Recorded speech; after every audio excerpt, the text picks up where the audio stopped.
All right, I'm coming back at you with some important terms to know in a real estate syndication. There are so many. I think I probably overwhelmed my real estate investor association on Monday night with all of the terms that are involved in a syndication.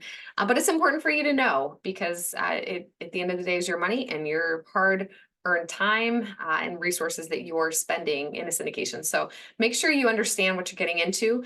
What I want to talk about today are some of the fees associated with a syndication.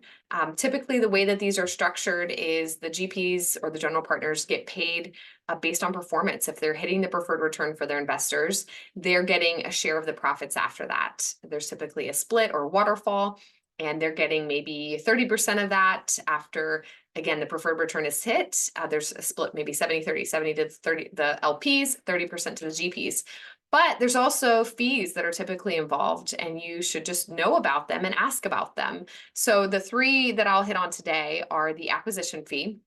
This is the compensation earned by the GPs in the syndication for sourcing, screening, arranging financing, and closing on that investment asset. And so there is a lot of work that goes into the front end. It is typically months of effort in finding and sourcing a deal and getting all the financing, bringing on investors into the deal. There are just so many pieces that take place and a lot of help from attorneys on the outside, CPAs. There's just a lot of time and money that goes into that. So the acquisition fee does help in terms of paying those individuals that are involved in putting the deal together.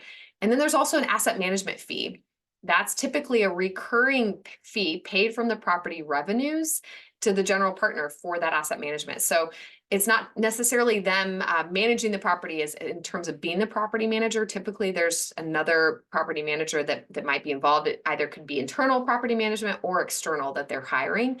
But this is actually managing the asset from a high level, dealing with the property management on a regular basis, dealing with investors ongoing, providing communications with them. There is a good amount of work that is involved from day-to-day operations, and those people that are involved do need to get paid. It keeps the lights on and provides typically a salary, maybe a minimal salary for the team.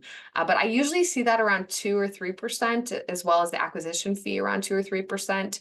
Just depends on the deal though. And so just be aware and ask about those fees. And again, I don't think fees are bad. It helps provide some income for these people as they're putting deals together, whereas a majority of the profit is going to be on the back end if they're performing well and managing the asset really well. So one other fee I'll hit on is the disposition fee. Some operators do or sponsors do charge that, and it's at the sell of the asset.